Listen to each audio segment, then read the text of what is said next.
Teman-teman, kali ini kita bakal ngebahas tentang ITP atau imunotrombositopenic purpura.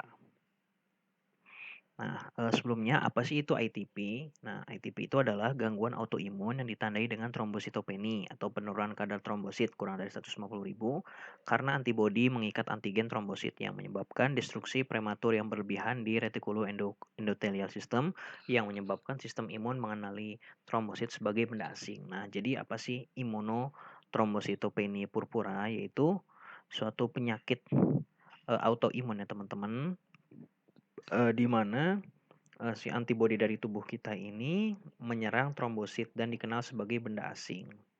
Sehingga menyebabkan trombositnya kurang dari 150.000 dan menyebabkan purpura. Oke, untuk klasifikasinya ini ada yang primer dan ada juga yang sekunder. Menurut onset waktunya itu ada yang akut, persisten, dan juga kronik. Tanda dan gejalanya diantaranya yaitu diawali infeksi virus atau bakteri pada anak, diawali infeksi HIV, hepatitis, Helicobacter pylori dewasa, onset akut mendadak, petekiye dan purpura, memar, epistaksis, darah pada urin dan feses, siklus menstruasi terganggu, trombositopeni dengan kompensasi, PT dan APTT normal.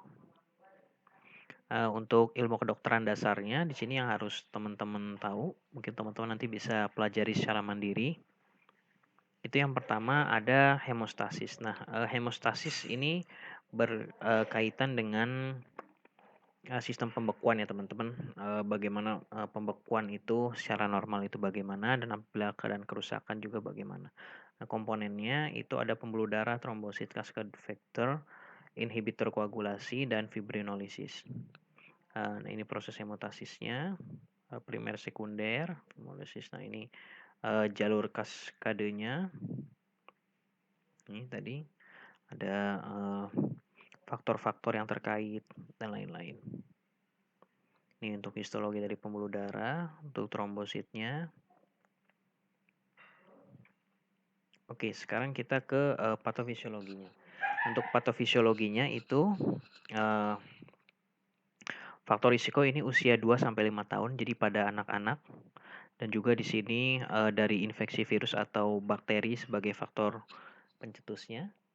Di sini virus yang sebagai antigen, antigennya itu ditangkap oleh makrofag di tubuh kita, disajikan ke sel T helper. Ini teman-teman pasti sudah tahu yang udah belajar imunologi, bagaimana respon-respon imunologi dengan MHC kelas 2-nya dan di komunikasikan lagi ke T helper 2 sehingga terjadi aktivasi dari limfosit B. Nah, limfosit B ini akan menghasilkan antibodi. Nah, dari hasil antibodi ini akan terjadi reaksi silang antara antigen trombosit GP2B dan 3A dengan infeksinya. Glikoprotein.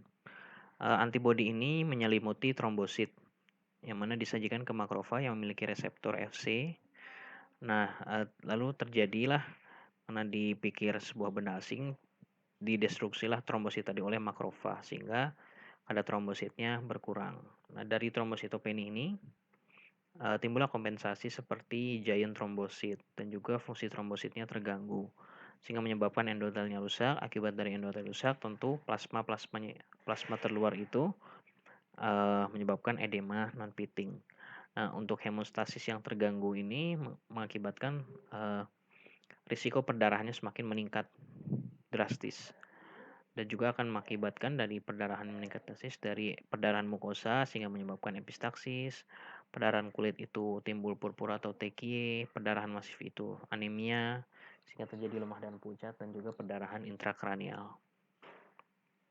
Untuk komplikasinya ini yang dapat terjadi itu perdarahan masif, ada intracranial hemorrhage, GI bleeding, penggunaan kortikosteroid seperti obesitas, kelemahan otot, Cushing syndrome, osteoporosis, menghambat tumbuh kembang anak, ada glaukoma, risiko diabetesnya meningkat, glaukoma katarak. Untuk pemeriksaan penunjangnya di sini ada hematologi rutin, ada apus darah tepi, apus bone marrow, waktu perdarahan PTT dan APTT dan juga imunologi. Untuk penata laksanaan di sini ada non farmakologi yaitu membatasi aktivitas fisik Cegah perdarahan, menghindari obat yang menekan trombosit, memberi pengertian kepada keluarga pasien mengenai penyakit pasien. Untuk farmakologinya di sini berikan kortikosteroid, contohnya adalah prednison, ini contoh resepnya. Untuk pencegahannya ini kita tangani terlebih dahulu faktor pencetusnya dengan cepat, hindari trauma dalam beraktivitas, hindari obat-obatan antiplatelet, hindari obat yang menekan aktivitas trombopoiesis. Untuk etiologinya di sini ada yang kita bagi menjadi primer dan sekunder. Kalau primer ini idiopatik seperti contohnya autoimun, dan untuk yang sekunder ini infeksi bakteri atau virus. Faktor risikonya di sini ada riwayat keluarganya penderita ITP, infeksi virus, transfusi darah, dan alergi. Kemudian untuk epidemiologinya bisa teman-teman lihat dari data dari NCBI, ini ada di benua dari berbagai macam benua, contohnya di benua Eropa di sini 9,5 dari 100.000, benua Asia 2,68 dari 100.000, juga 4,57 dari 100.000, dan benua Amerika 6,6 dari 100.000. Untuk prognosisnya sini kuat vitam dan kuat fungsionamnya ad bonum selama penata laksanaannya dilakukan dengan baik. Oke, mungkin itu aja teman-teman. Jika ada yang mau ditanyakan, boleh teman-teman langsung isi aja di kolom komentar. Jangan lupa klik like, share, komen, dan subscribe channel ini supaya lebih semangat lagi update video-video selanjutnya. Oke, terima kasih.